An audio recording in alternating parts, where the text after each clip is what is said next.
आप सभी लोगों का हमारे भविष्य कोचिंग सेंटर में स्वागत है।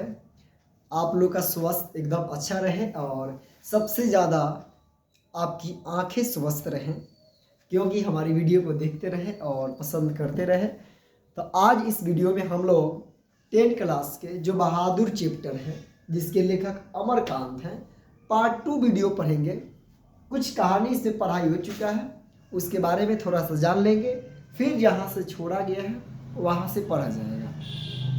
तो क्या है कहानी कि जो बहादुर है, इसका पूरा नाम दिल बहादुर रहता है, और इस बहादुर को जो नौकर के रूप में लेके आते हैं, अमरकांत जी के साले साहब लेकर के आते हैं। बहादुर का जो शारीरिक संरचना है वो गोरा कलर का है, उसका मुंह चपटा है और कद से ठीगना है। इसके बाद देखते हैं कि जैसे घर आता है, बहादुर को लेकर के आया जाता है, उसका पूरा कहानी अमरकांत जी के साले साहब सुनाते हैं। और किस्सा ऐसे रहता है कि बहादुर जो है जाता है भैंस चराने, घर के कामों को नहीं करता है कुछ भी, और उसके पिताजी जो हैं युद्ध में मारे जा चुके। तो अब बेचारी इसकी माँ कैसे घर को चलाती, और ये बहादुर जो है घर के कोई काम नहीं करता और जंगलों में घूमते रहता, पेड़ों पर से फल वल को तोड़ करके खाते रहता। इसी प्रकार से एक दिन क्या करता है कि बहादुर भैंस चराने जाता है और उसी भैंस को सबसे ज़्यादा मार पीट देता है, जिसको उसकी माँ सबसे ज़्यादा प्रेम करती है, प्यार करती है। और अब पीटने के बाद बहादुर जिस भैंस को पीटता है, जिससे उसकी माँ बहुत ज़्यादा प्यार करती है, वो भैंस दौड़े दौड़े दौड़े दौड़े उसकी माँ के पास चली जाती है और उसकी पिटाई के अनुमान करती है उसकी माँ, और आती है तो उसी गुस्सा में डबल मार, अंदाजा करती है भैंस कितनी पिटाई होगी, उससे डबल दोगुना मार आकर के बहादुर को उसी जंगल में मारती है और उसको कराहते हुए छोड़ करके अपने घर चली जाती है। जिससे बहादुर जो छोटा बच्चा है 12-13 वर्ष का है, इसका मन अपनी माँ से फट जाता है और ये रात भर जो है जंगल में ही रहता है। सुबह के समय कैसों घर में जाता है और घर में जाकर के जो हांडी होता है उसमें से मात्र 2 रुपए निकालता है और वहाँ से चले आता है अपने घर से, जहाँ घर इसका नेपाल में है। ये कहानी है बहादुर का, जो अमरकांत जी के साले साहब ने सुनाया। अब अमरकांत जी के घर जब बहादुर आया तो उनकी पत्नी हिदायतें कुछ दी बहादुर को कि अगल बगल के आस पड़ोस के जो कुछ भी लोग होंगे, किसी काम के लिए अगर बुलाते हैं तो आता हूँ कह करके घर में चले आना, किसी का काम कुछ नहीं करना, तुमको यहाँ के अगल बगल के लोग बिगाड़ दें। इसके बाद क्या होता है कि अगल बगल के जो भी बच्चे होते हैं बहादुर से आते हैं, बातें करते हैं, खेलते हैं और हंसते हैं, तरह तरह की सवालें पूछते हैं इससे। और इसके बाद की कहानी हम लोग सुनते हैं कि क्या होता है कहानी। आगे कहानी है कि निर्मला आंगन में खड़ी होकर पड़ोसियों को सुनाते हुए कहती थी। अब बेचारी निर्मला की घर में जो अमरकांत जी की पत्नी है, नौकर आ गया है और अब ये अपने पड़ोसियों को आंगन में खड़ा होकर के सुनाती और कहती थी, बहादुर आकर नाश्ता क्यों नहीं कर लेते। बेचारी जो नौकर है बहादुर आंगन में खड़ा होकर के सुना करके कहती पड़ोसियों को कि बहादुर आकर नाश्ता क्यों नहीं कर लेते, मैं दूसरी औरतों की तरह नहीं हूँ जो नौकर चाकर को जलाती भूनती हूँ। मैं तो नौकर चाकर को अपने बच्चों की तरह रखती हूँ। ये कथन है निर्मला की। फिर आगे कहती है, उन्होंने तो साफ साफ कह दिया है कि 100-150 महीनवारी उस पर भले ही खर्च हो जाए। मतलब कि बहादुर जो है, बहादुर पर भले ही महीनवारी मतलब महीने में 100-150 ऊपर से खर्च हो जाए, पर तकलीफ उसको जरा भी नहीं होनी चाहिए। एक नेकर कमीज तो उसी रोज लाए थे और भी कपड़े बन रहे हैं। मतलब जिस दिन आया था बहादुर घर में उसी दिन एक नेकर कपड़े मतलब एक जोड़ी कपड़ा उसको दिया गया था और भी उसके लिए कपड़ा बनाया जा रहा है। ये आंगन में नौटंकी खड़ा होकर के चिल्लाने का काम अमरकांत जी का पत्नी निर्मला जी कर रही है। बेचारी सुना रही है कि उसके घर में नौकर आया है, नौकर का इतना इज्जत किया जाता है, सुनाया जाता है, नया नया नौकर है। आगे सुनिए कहानी। धीरे धीरे वह घर के सारे काम करने लगा। जो बहादुर है, और पता है आपको कि ये सब जो है उड़न परी होती है बेचारी। तो इनका पत्नी जो निर्मला है, बहादुर का कितना अच्छा प्यारा नाम दिल बहादुर था। इसके नाम से उड़न परी निर्मला जी उड़ा दी दिल शब्द को, केवल बहादुर छोड़ी। तो देखेंगे आगे कहानी वाला में क्या है कि वह धीरे धीरे घर के सारे काम करने लगा। जो बहादुर है इसके घर के सभी कामों को धीरे धीरे करने लगा। सवेरे ही उठकर वह बाहर नीम के पेड़ से दातून तोड़ लाता था। मतलब कि जो बाहर नीम के पेड़ था वहां से जाकर के बहादुर दातून तोड़ लाता था। वह हाथ का सहारा लिए बिना कुछ दूर तक तने पर दौड़ते हुए चढ़ जाता। मतलब जो बहादुर है बिना हाथ के सहारा लिए पेड़ पर कुछ दूर तक ऊपर तक चढ़ जाता, बिना हाथ के सहारा लिए। मिनट भर में वह पेड़ की पुलई पर नजर आता। जब वो पेड़ पर दौड़े दौड़े चढ़ने जाता तो कुछ ही मिनट में पेड़ के पुलई पर नजर आता। इतना एक्सपीरियंस वाला नौकर मिल चुका था बहादुर सभी लोगों को। निर्मला छाती पीट कर कहती थी, अरे रिछ बंदर की जात।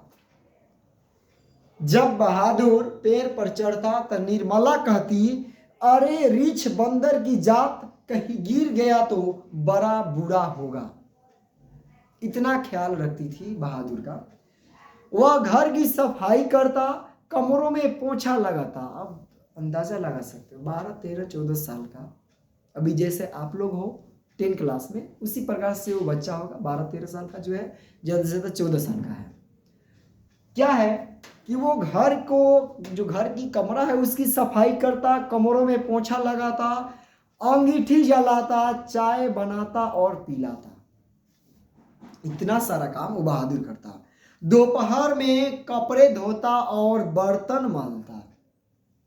अंदाजा लगा सकते हो। दोपहर में कपड़े धोता और बर्तन भी मलता।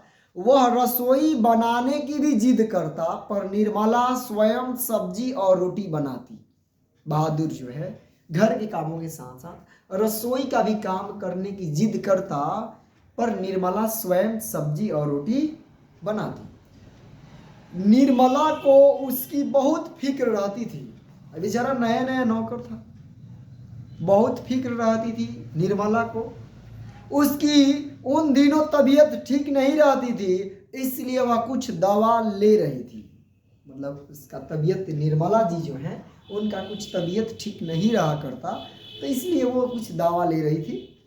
बहादुर उसको कोई काम करते देख कर कहता था, कोई भी काम निर्मला करती थी तो उसको काम करते देखकर बहादुर कहता था, माताजी मेहनत न करो, तकलीफ बढ़ जाएगी।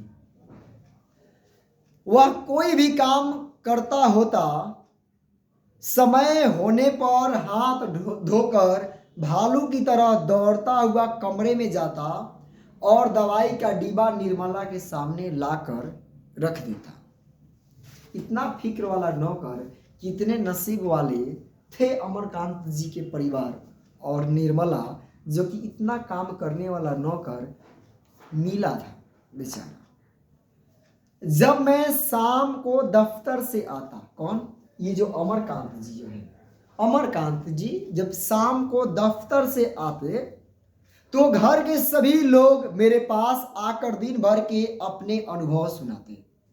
जब लेखक अमरकांत जी अपने ऑफिस से, दफ्तर से घर आते तो सभी लोग आकर के दिन भर के अनुभव सुनाते। बाद में वह भी आता था, वह भी यानी बहादुर भी आता था। वह एक बार मेरी ओर देखकर सिर झुका लेता और धीरे धीरे मुस्कुराने लगता।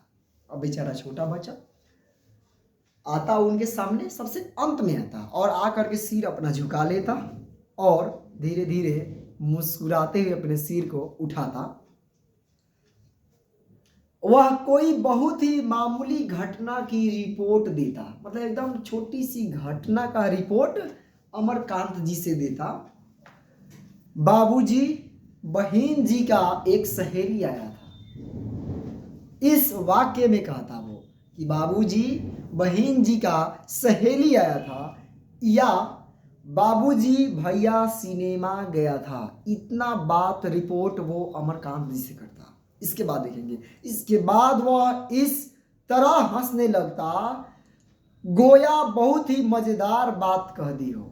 और इतना बात कहने के बाद इस तरह से हंसता, अंदर से बच्चा जिसे खिलखिला के हंसता, ऐसे हंसता था जैसे उसने बहुत बड़ी बात कह दी हो और बहुत मजेदार बात कह दी हो। इस तरह से वह इन वाक्यों को कह करके हंसता, मुस्कुराता।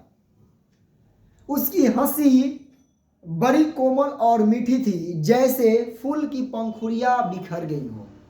ऐसे हंसता बहादुर इस कोमल भाव और मीठत्व के साथ, यानी कि उसकी हंसी जो है कोमल और मीठी थी, जैसे कि फूल की पंखुड़ियां बिखर गई हो, इस तरह से उसकी हंसी हो। अब ऐसे हंसता होगा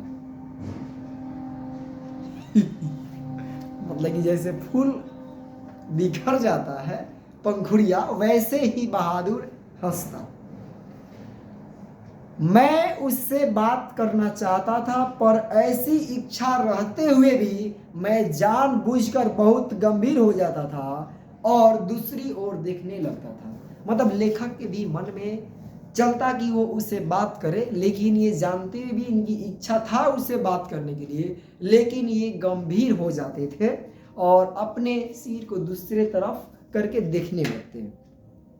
निर्मला कभी कभी उससे पूछती थी, बहादुर तुमको अपनी माँ की याद आती है?